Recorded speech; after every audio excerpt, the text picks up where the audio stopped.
13 ugly men throw parties for a purpose. Off the heels of their derby party, it's now time to kick off the Vinyl Party 70s on bikes. That's right. The 13 Ugly Men Foundation, well, they're joining us next on Bayside.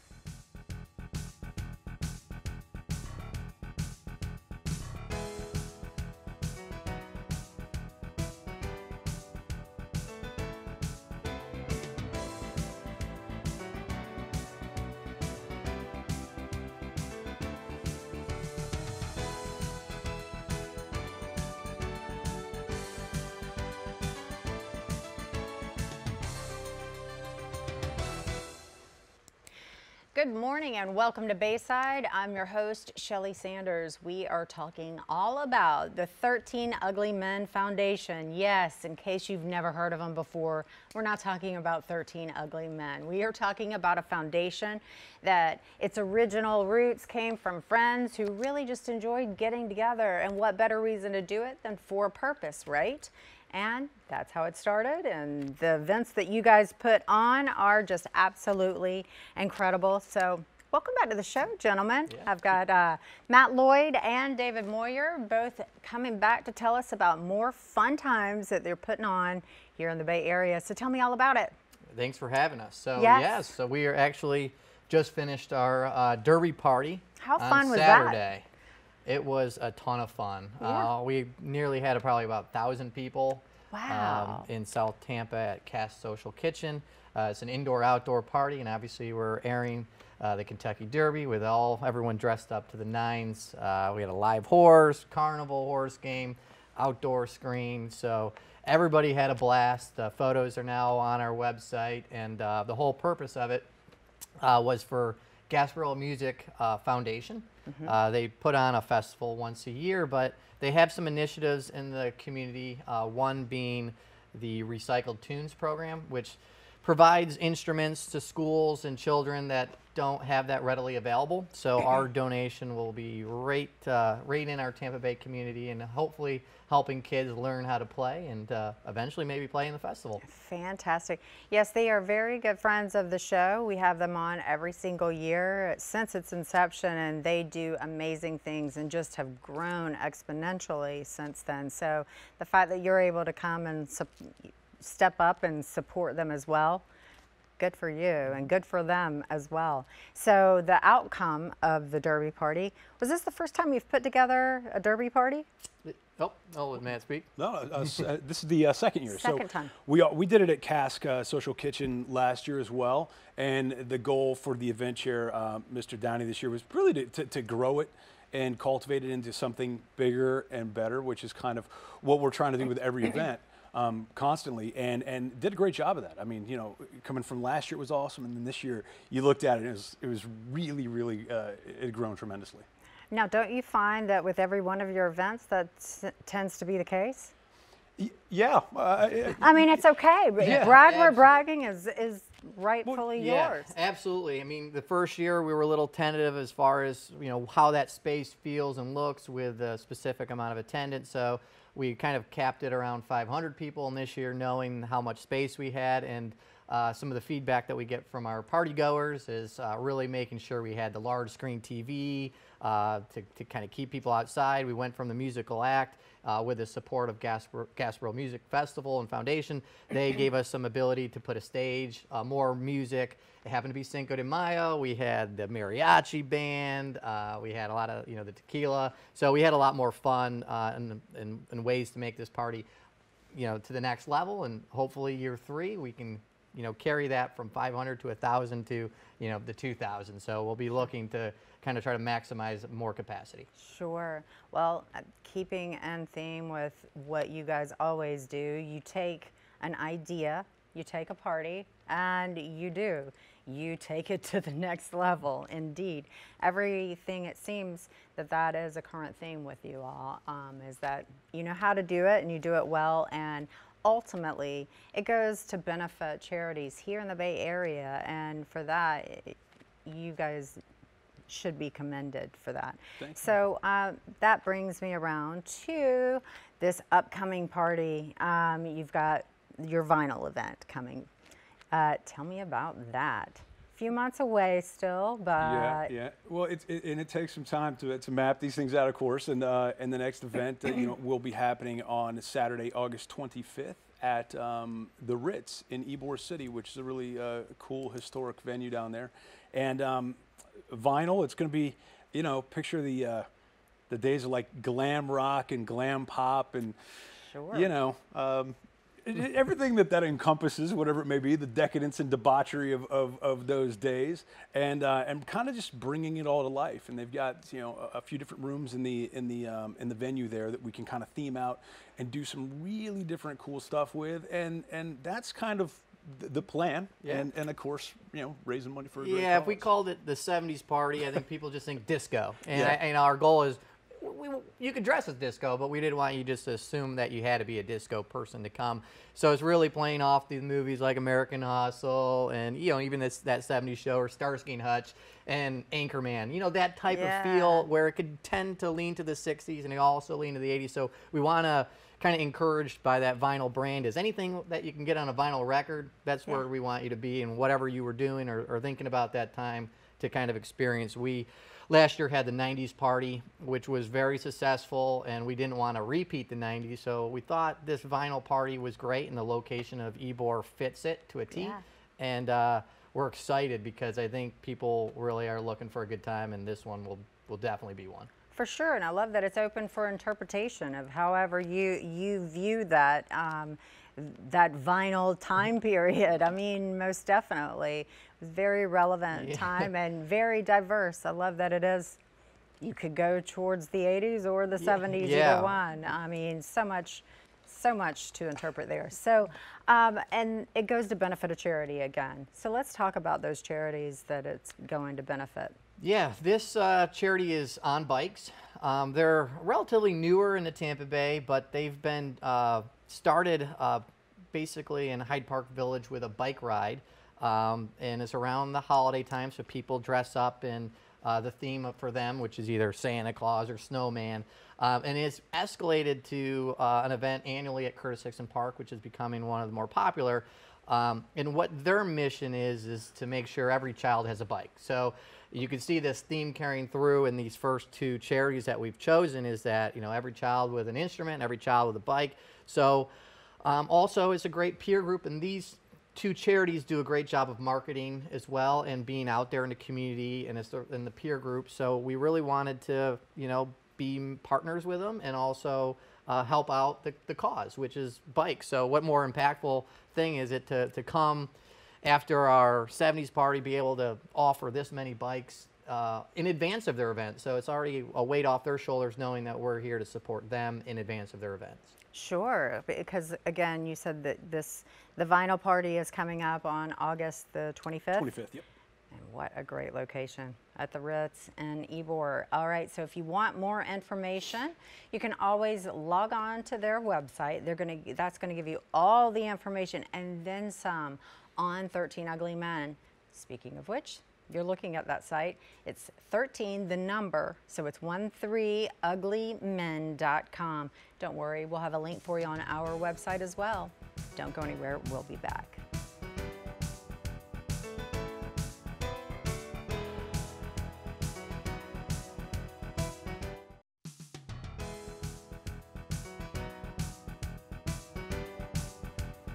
Welcome back to Bayside. I'm your host, Shelly Sanders. We've been talking all about the 13 Ugly Men Foundation. And of course, I can't do that without talking about the president and the event chair, Matt Lloyd and David Moyer.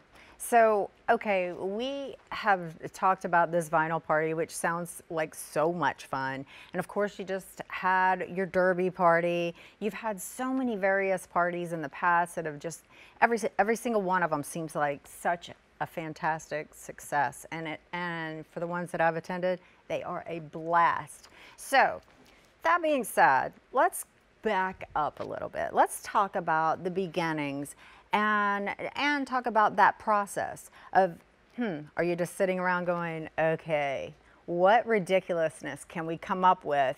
And it works. Clearly it works. You're still moving forward. And it sounds In that way, I meant it's a compliment. I don't mean ridiculous in a negative way in any fashion. But these are the concept and the costuming and just the ideas. It's fascinating. So let's talk about that, just the process and how it came to be this way. Well, I mean, I would say, in the beginning, it was, the founding members, legends, as we call them, they were just throwing house parties, and it got bigger and bigger, and they were like, hey, let's start raising money for charity, and it kind of grew from there. I think now we're not reinventing the wheel like with a Halloween party. I mean, a lot of people do Halloween parties. I'd like to think that we try to add some elements and some stuff that other people don't. And the community gives back to that. They're really the ones that add even more to it. They're the ones dressing up in elaborate costumes and having a great time and partying with a purpose. For these other events, like the ugly sweater party, what we did last year. Like, again, it's not necessarily reinventing the wheel. It's just really putting a cool spin on it. And just elevating it elevating it and having the community embrace it for a good cause. Sure. So talk to me about those beginning stages with the quote unquote the legends. How did this all begin, and how did you go about incorporating the charitable side of it? Sure. Well, they were house parties, as Matt kind of alluded to, and there was two groups, and one was in Hillsborough County and one was kind of Pinellas, and they were two different groups of friends and throwing parties. And at some point, they decided to start collecting money, and then they started doing some bars, and they didn't know what to do with the proceeds. They're attorneys, they're doctors, and so they really didn't need the funds. It was more of a good time and a way to meet people.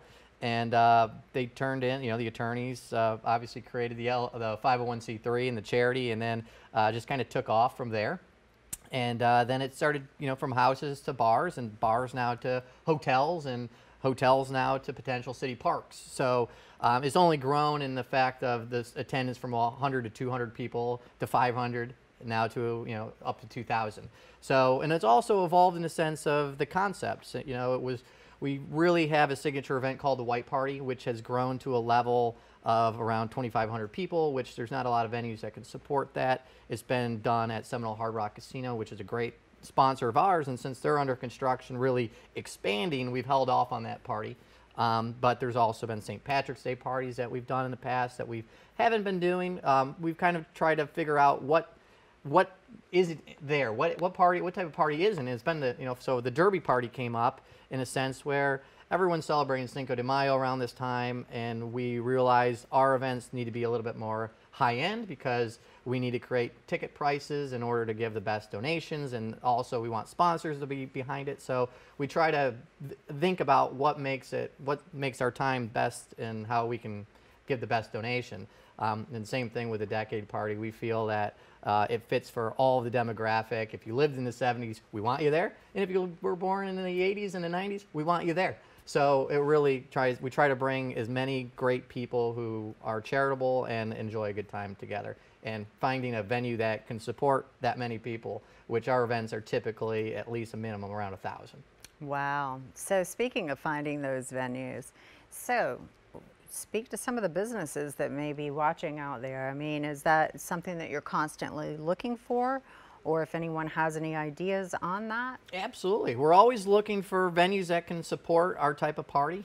So, right around 1,000 people is what we're always considering. The Armature Works, a brand new building that we've talked to and playing around with some ideas there. We also realize that these venues aren't large enough, and ways that we could maximize it is using our 501c3 to get liquor permits and use the parking lots and outdoor space. So what we did with the Ugly Sweater Party is we used the Hall in Franklin, which was a new bar that has a certain capacity, and then we kind of created a winter market. So we were able to kind of pull the outside and draw that in to get it. But it's always a challenge for us. So are you open-minded to Pinellas or Hillsborough County? I think one of the things that we'd like to do is get into the Pinellas side of things, and downtown St. Pete, obviously a great area. For sure. All right. So there you I think we could do go. it. Hint, hint, Pinellas County. All right, so if you'd like more information, and by all means, if you want information on when these parties are, especially getting tickets for them, the one in particular coming up on August 25th, you're going to want to log on to the website you're looking at right there. It's 13, as in the number, don't spell it out, 13uglymen.com. We'll have a link for you on our website as well, cw44.com. In the meantime, why don't you go check it out while we take a short break?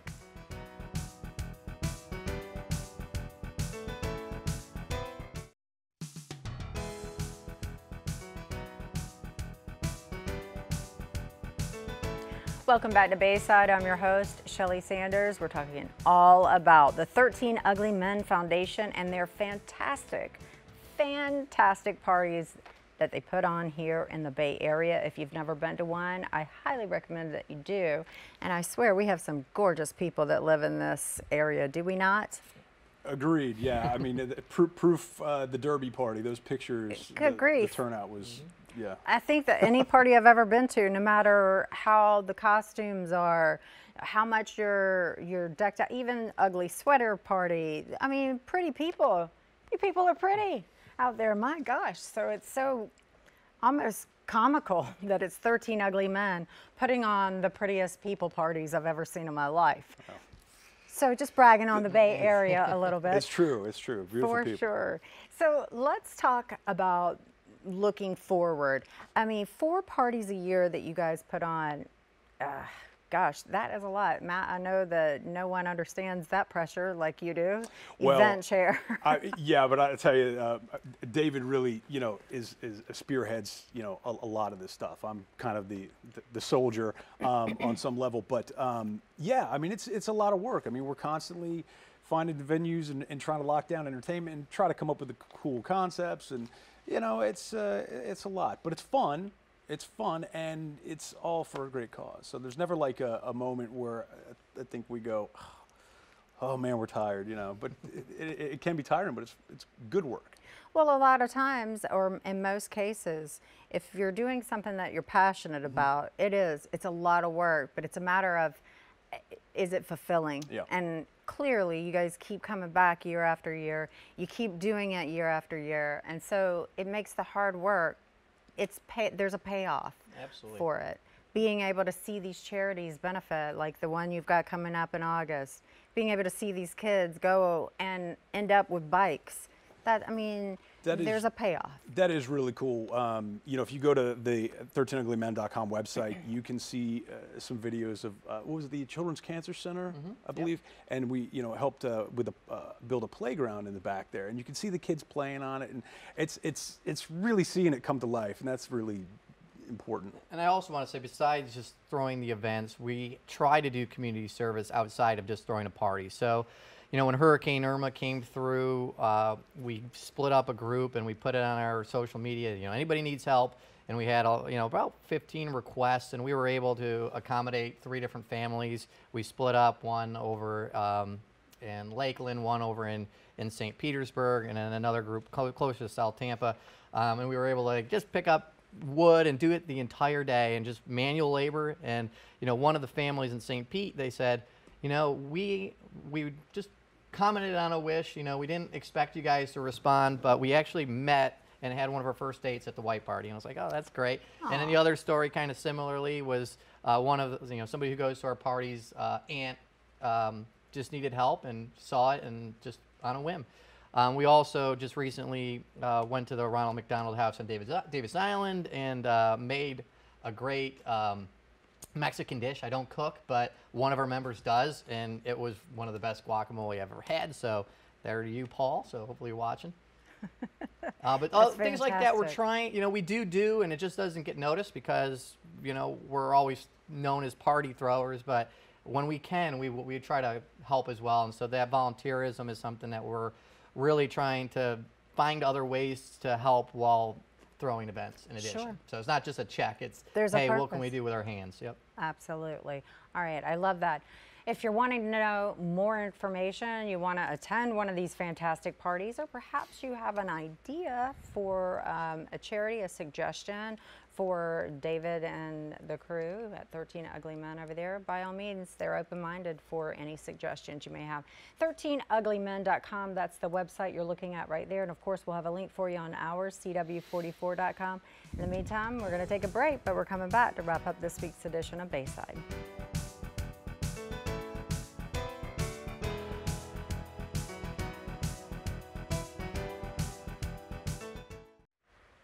As always, I want to thank you at home for joining us this week on Bayside. And of course, Matt and David, thank you so much for being here. It's always fun to have you guys on the show. Thank you. And now, if you own a business here locally, hey, they could always use sponsors for any of their events. In the meantime, if you want to attend that party coming up, it's on August 25th at the Ritz in Ybor. Log on 13uglymen.com. We'll have a link for you on CW44 as well. See you next week.